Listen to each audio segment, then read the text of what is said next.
6 ದಿನಗಳ ಹಿಂದೆ ಜನ್ಮ ತಾಳಿದ ಫೆಂಗಲ್ ಚಂಡಮಾರುತ 6 ರಾಜ್ಯಗಳನ್ನು ನಡುಗಿಸ್ತಾ ಇದೆ.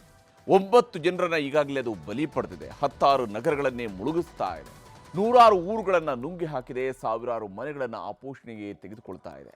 ಲಕ್ಷಾಂತರ ಜನ ಬೀದಿಗೆ ಬಿದ್ದಿದ್ದಾರೆ. ಈಗ ಇದೇ ರಕ್ಕಸ ಸೈಕ್ಲೋನ್ ಕರ್ನಾಟಕಕ್ಕೂ ಕೂಡ ಕಾಲಿಡ್ತಾ ಇತ್ತು. ಮುನ್ನೆಚ್ಚರಿಕೆಯಾಗಿ ನಾಳೆ 9 ಜಿಲ್ಲೆಗಳ ಶಾಲಾ ಕಾಲೇಜುಗಳಿಗೆ ರಜೆ ನೀಡಲಾಗಿದೆ.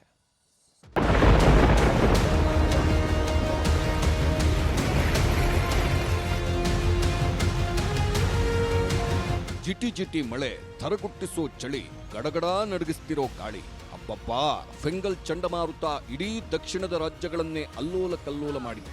ನೈಋತ್ಯ ಬಂಗಾಳ ಕೊಲ್ಲಿಯಲ್ಲಿ ನವೆಂಬರ್ 27ಕ್ಕೆ ಜನ್ಮ ತಾಳಿದ ಫೆಂಗಲ್ ಚಂಡಮಾರುತ ಇವತ್ತು ದಕ್ಷಿಣ ಭಾರತಕ್ಕೂ ಲಗ್ಗೆ ಹಾಕಿದೆ. ಅಚ್ಚರಿ ಅಂದ್ರೆ ಪೂರ್ವದಲ್ಲಿ ಜನ್ಮ ತಾಳಿದ ಸೈಕ್ಲೋನ್ ದಕ್ಷಿಣದಿಂದ ಪಶ್ಚಿಮ ಅರಬ್ಬಿ ಸಮುದ್ರಕ್ಕೆ ಲಗ್ಗೆ ಹಾಕ್ತಿದ್ದು, ತಮಿಳುನಾಡು ಪುದುಚೇರಿಯಲ್ಲಿ ಸಾವು ನೋವು ಸೃಷ್ಟಿಸಿದ ಫೆಂಗಲ್ ಸೈಕ್ಲೋನ್ ಈಗ ಅರ್ಧ ಕರ್ನಾಟಕವನ್ನೇ ಆವರಿಸಿಕೊಂಡು ವಕ್ರದೃಷ್ಟಿ ಬೀರಿದೆ.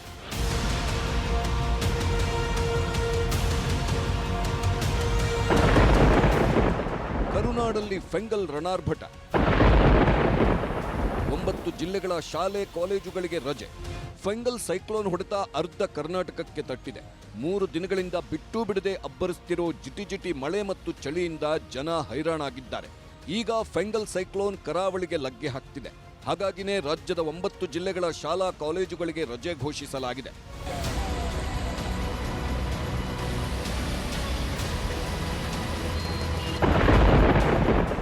ರಾಮನಗರ ಮತ್ತು ಕೋಲಾರ ಜಿಲ್ಲೆಯ ಎಲ್ಲಾ ಶಾಲಾ ಕಾಲೇಜುಗಳಿಗೆ ನಾಳೆ ರಜೆ ಘೋಷಣೆಯಾಗಿದೆ. ಚಾಮರಾಜನಗರದ ಶಾಲಾ ಕಾಲೇಜುಗಳಿಗೆ ಹಾಗೂ ಉಡುಪಿ ಜಿಲ್ಲೆಯ ಶಾಲಾ ಕಾಲೇಜುಗಳು ನಾಳೆ ಮಳೆಯಿಂದ ಬಂದ್ ಆಗ್ತಿದೆ. ದಕ್ಷಿಣ ಕನ್ನಡ ಮತ್ತು ಚಿಕ್ಕಮಗಳೂರು ಜಿಲ್ಲೆಯ ಸ್ಕೂಲು ಕಾಲೇಜುಗಳಿಗೂ ರಜೆ ಘೋಷಣೆಯಾಗಿದ್ರೆ, ಕೊಡಗು ಮತ್ತು ಮೈಸೂರು ಜಿಲ್ಲೆಯಲ್ಲೂ ಎಲ್ಲ ಶಾಲಾ ಕಾಲೇಜುಗಳಿಗೆ ಆಯಾ ಜಿಲ್ಲಾಧಿಕಾರಿಗಳು ರಜೆ ಘೋಷಿಸಿದ್ದಾರೆ. ಚಿಕ್ಕಬಳ್ಳಾಪುರ ಜಿಲ್ಲೆಯಲ್ಲೂ ನಾಳೆ ಸ್ಕೂಲು ಕಾಲೇಜುಗಳು ಮಳೆಯಿಂದ ಬಂದ್ ಆಗ್ತಿದೆ. ರಾಜಧಾನಿ ಬೆಂಗಳೂರಿನಲ್ಲಿ ಮೋಡ ಮುಸುಕಿದ ವಾತಾವರಣವಿದೆ. ಬೆಳಿಗ್ಗೆಯಿಂದ ಜಿಟಿ ಮಳೆಗೆ ಜನ ಹೈರಾಣಾಗಿ ಹೋದ್ರು. ತುಂತುರು ಮಳೆಗೆ ಶಾಲಾ ಕಾಲೇಜು ವಿದ್ಯಾರ್ಥಿಗಳು, ಸವಾರರು, ಕೆಲಸಕ್ಕೆ ಹೋಗೋರಂತೂ ನರಕ ಅನುಭವಿಸಬೇಕಾಯಿತು. ನಿರಂತರ ಮಳೆಗೆ ಚಾಮರಾಜಪೇಟೆಯ ಜೆಜೆ ನಗರದಲ್ಲಿ 70 ವರ್ಷದ ಹಳೆ ಮನೆ ಏಕಾಏಕಿ ಕುಸಿದಿದೆ. ಮನೆಯಲ್ಲಿದ್ದ ವೃದ್ಧ ದಂಪತಿ ಜಸ್ಟ್ ಮಿಸ್ ಆಗಿದ್ದಾರೆ. ದಕ್ಷಿಣ ಕನ್ನಡದಲ್ಲೂ ಸೈಕ್ಲೋನ್ ಮಳೆ ಆರ್ಭಟಿಸುತ್ತಿದೆ. ಪುತ್ತೂರಿನಲ್ಲಿ ಮಳೆರಾಯ ಅಬ್ಬರಿಸುತ್ತಿದ್ದು, ಉಪ್ಪಳ ಸಮೀಪದ ಫ್ಲೈಓವರ್ ತುಂಬಿ ತುಳುಕ್ತಿದ್ದು ಸವಾರರು ಪರದಾಡಿದ್ರು. ಬೆಳ್ತಂಗಡಿ, ಸುಳ್ಯ, ಪುತ್ತೂರು, ಬಂಟ್ವಾಳದಲ್ಲೂ ನರಕ ತೋರಿಸಿದ ಮಳೆ ಮೀನುಗಾರರನ್ನು ಮನೆಯಲ್ಲೇ ಕೂಡಿ ಹಾಕಿದೆ. ಹಾಗಾಗಿನೇ ಬೋಟ್ಗಳೆಲ್ಲ ಬಂದರಿನಲ್ಲೇ ನಿಂತಿದ್ವು.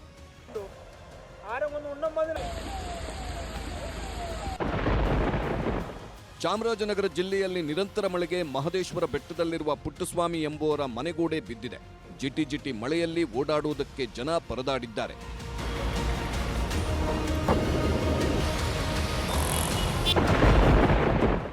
ಸೈಕ್ಲೋನ್ಗೆ 9 ಬಲಿ, 10 ಜನ ಕಣ್ಮರೆ. 1500 ಮನೆಗಳು ಫೆಂಗಲ್ಗೆ ಸರ್ವನಾಶ. ಫೆಂಗಲ್ ಚಂಡಮಾರುತ ತಮಿಳುನಾಡು ಹಾಗೂ ಪುದುಚೇರಿ ಮತ್ತು ವಿಲ್ಲುಪುರಂನಲ್ಲಿ ಭಾರೀ ಹಾನಿಯುಂಟು ಮಾಡಿದೆ. ಇಲ್ಲಿವರೆಗೂ 9 ಜನ ಬಲಿಯಾಗಿದ್ದಾರೆ. ಪುದುಚೇರಿಯಲ್ಲಿ 4, ತಿರುವಣ್ಣಾಮಲೈನಲ್ಲಿ 3 ಮತ್ತು ವೆಲ್ಲೂರು ಮತ್ತು ಚೆನ್ನೈ ಜಿಲ್ಲೆಗಳಲ್ಲಿ ತಲಾ 1 ಸಾವನ್ನಪ್ಪಿದ್ದಾರೆ. 1500ಕ್ಕೂ ಹೆಚ್ಚು ಮನೆಗಳಿಗೆ ಹಾನಿಯಾಗಿದ್ದು, 10 ಜನ ಕಣ್ಮರೆಯಾಗಿದ್ದು, ರಕ್ಷಣಾ ಪಡೆಗಳು ಹುಡುಕಾಟ ನಡೆಸುತ್ತಿವೆ.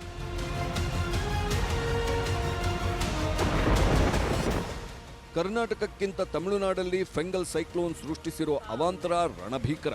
2 ದಿನಗಳಿಂದ ಆರ್ಭಟಿಸುತ್ತಿರುವ ಫೆಂಗಲ್ ಸೈಕ್ಲೋನ್ಗೆ ತಮಿಳುನಾಡು ಅಕ್ಷರಶಃ ತತ್ತರಿಸಿ ಹೋಗಿದೆ. ಸೇತುವೆ ಮೇಲೆ ಚಲಿಸುತ್ತಿದ್ದ ವಾಹನಗಳು ಹೇಗೆ ಕೊಚ್ಚಿ ಹೋಗಿವೆ ನೋಡಿ.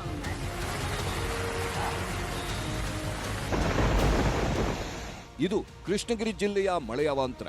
ಉತ್ತಂಗರೈ ಬಳಿ ಕೆರೆ ತುಂಬಿದ ಪರಿಣಾಮ ಬಸ್ಸುಗಳು, ಕಾರುಗಳು ಎಲ್ಲವೂ ನೀರಿನ ಸೆಳೆತಕ್ಕೆ ಕೊಚ್ಚಿ ಹೋಗಿವೆ. ಅದೃಷ್ಟಕ್ಕೆ ಬಸ್, ಕಾರುಗಳಲ್ಲಿದ್ದವರೆಲ್ಲ ಪ್ರಾಣಾಪಾಯದಿಂದ ಪಾರಾಗಿದ್ದಾರೆ. ವರುಣದೇವನ ಆರ್ಭಟಕ್ಕೆ ಕಡಲೂರು ಜಿಲ್ಲೆ ತತ್ತರಿಸಿ ಹೋಗಿದೆ. ನದಿಗಳು ಅಪಾಯದ ಮಟ್ಟ ಮೀರಿ ಉಕ್ಕಿ ಹರಿಯುತ್ತಿದ್ದು, ಜನಜೀವನ ಸಂಪೂರ್ಣ ಅಸ್ತವ್ಯಸ್ತವಾಗಿದೆ. ಜಿಲ್ಲಾಡಳಿತ ಕಚೇರಿಗೆ ಜಲದಿಗ್ಬಂಧನ ಬಿದ್ದಿದೆ. ಬೋಟು, ಟೆಂಪೋಗಳ ಮೂಲಕ ಜನರನ್ನು ರಕ್ಷಣೆ ಮಾಡಲಾಗ್ತಿದೆ. ನದಿ ಪಾತ್ರದ 14 ಹಳ್ಳಿಗಳಿಗೆ ಪ್ರವಾಹದ ಭೀತಿ ಎದುರಾಗಿದ್ದು, ಸುರಕ್ಷಿತ ಸ್ಥಳಗಳಿಗೆ ತೆರಳುವಂತೆ ಗ್ರಾಮಸ್ಥರಿಗೆ ಜಿಲ್ಲಾಡಳಿತ ಎಚ್ಚರಿಕೆ ನೀಡಿದೆ.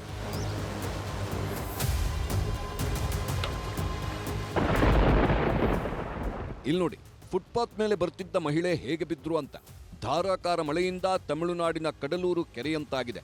ರಸ್ತೆ ಯಾವುದು ಚರಂಡಿ ಯಾವುದು ಅಂತಾನೆ ಒಂದೂ ಗೊತ್ತಾಗ್ತಿಲ್ಲ. ಫುಟ್ಪಾತ್ ಮೇಲೆ ಛತ್ರಿ ಹಿಡಿದು ಬರ್ತಿದ್ದ ಮಹಿಳೆ ಚರಂಡಿ ದಾಟಲು ಹೋಗಿ ಕಾಣದೆ ಗುಂಡಿಗೆ ಬಿದ್ದು ಗಾಯಗೊಂಡಿದ್ದಾರೆ. ಕೂಡಲೇ ಸ್ಥಳೀಯರು ಧಾವಿಸಿ ರಕ್ಷಿಸಿದ್ರು.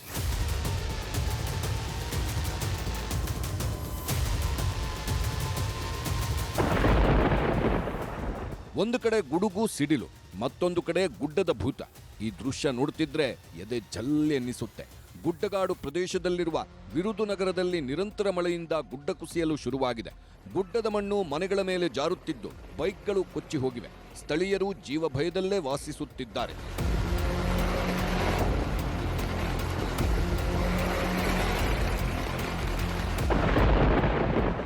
ಇತ್ತ ತಮಿಳುನಾಡಿನ ಸರ್ಬಂಗ್ನಲ್ಲಿಯೂ ಪ್ರವಾಹ ಪರಿಸ್ಥಿತಿ ನಿರ್ಮಾಣವಾಗಿದೆ. ಸರ್ಪಂಗಾ ನದಿ ಭೋರ್ಗರೆಯುತ್ತಿದ್ದು ಹಲವು ಗ್ರಾಮಗಳ ಸಂಪರ್ಕ ಕಡಿತಗೊಂಡಿದೆ. ಹೊಲಗಳಿಗೆಲ್ಲ ನದಿ ನೀರು ನುಗ್ಗಿದ ಪರಿಣಾಮ ಅಪಾರ ಪ್ರಮಾಣದ ಬೆಳೆ ನಾಶವಾಗಿದೆ.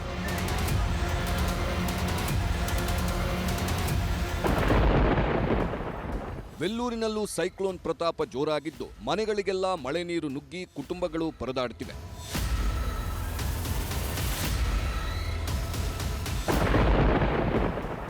ಭಾರೀ ಮಳೆಗೆ ತಮಿಳುನಾಡಿನ ಕರಾವಳಿ ಜಿಲ್ಲೆಗಳು ತತ್ತರಿಸಿ ಹೋಗಿವೆ. ಪ್ರವಾಹ, ಭೂಕುಸಿತಕ್ಕೆ ಹಲವು ಕಡೆ ಮನೆಗಳು ಕುಸಿದು ಬಿದ್ದಿದ್ದು ಪ್ರಾಣಹಾನಿಯೂ ಉಂಟಾಗಿದೆ. ಇವತ್ತು ಪ್ರವಾಹ ಪೀಡಿತ ಪ್ರದೇಶಗಳಿಗೆ ತೆರಳಿದ್ದ ಸಿಎಂ ಎಂಕೆ ಸ್ಟಾಲಿನ್ ಪರಿಶೀಲನೆ ನಡೆಸಿದ್ರು. ಸಂತ್ರಸ್ತರನ್ನ ಭೇಟಿಯಾಗಿ ಬಟ್ಟೆ, ದವಸ ಧಾನ್ಯ ವಿತರಿಸಿದ್ರು.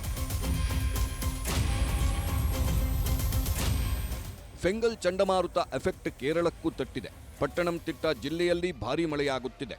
ವಯನಾಡ್ನಲ್ಲಿ ಇವತ್ತು ಮತ್ತು ನಾಳೆ ಭಾರೀ ಮಳೆಯಾಗುವ ಸಾಧ್ಯತೆ ಇದ್ದು ರೆಡ್ ಅಲರ್ಟ್ ಘೋಷಿಸಲಾಗಿದೆ.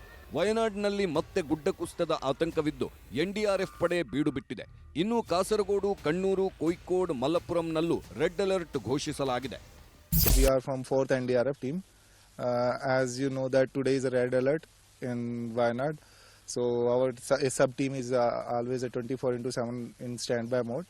Our team is well equipped with CSSR equipments and flood equipments. Andhra ಪ್ರದೇಶದಲ್ಲೂ ಎಡೆಬಿಡದೆ ಮಳೆ ಸುರಿಯುತ್ತಿದ್ದು ವಿಶಾಖಪಟ್ಟಣಂ, ಅನ್ನಮಯ್ಯ, ಚಿತ್ತೂರು ಜಿಲ್ಲೆಗಳು ನಲುಗಿ ಹೋಗಿವೆ. ತಮಿಳುನಾಡು, ಪುದುಚೇರಿ, ಕಾರೈಕಲ್, ಕೇರಳ, ಮಹಿ, ಕರ್ನಾಟಕದ ದಕ್ಷಿಣ ಒಳನಾಡಲ್ಲಿ ಇಂದು ರೆಡ್ ಅಲರ್ಟ್ ಇದ್ದು ಸಮುದ್ರಕ್ಕೆ ಇಳಿಯದಂತೆ ಭಾರತೀಯ ಹವಾಮಾನ ಇಲಾಖೆ ಹೇಳಿದೆ. ನಾಳೆ ನಾಡಿದ್ದು ಕೂಡ ಭಾರೀ ಮಳೆಯಾಗಲಿದೆ.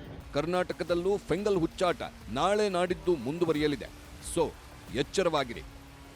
Bureau report, news 18.